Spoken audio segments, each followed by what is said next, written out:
Once upon a time in a cozy little shop there was a tailor who was very good at making clothes. He was busy sewing clothes and his son was sitting nearby watching him work.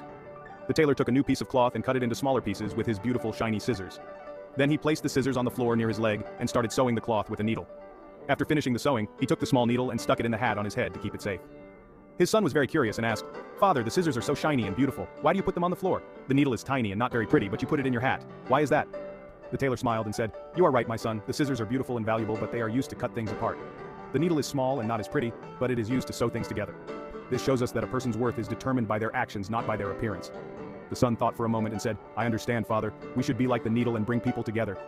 The tailor laughed and said, "Exactly. And speaking of bringing things together, I think it's time for lunch. Let's bring together some bread, cheese, and apples and make a delicious sandwich." They both laughed and enjoyed their lunch, knowing that it's more important to be kind and helpful than to look fancy. And from that day on, the son always remembered his father's wise words and tried to be like the needle, bringing people together with kindness.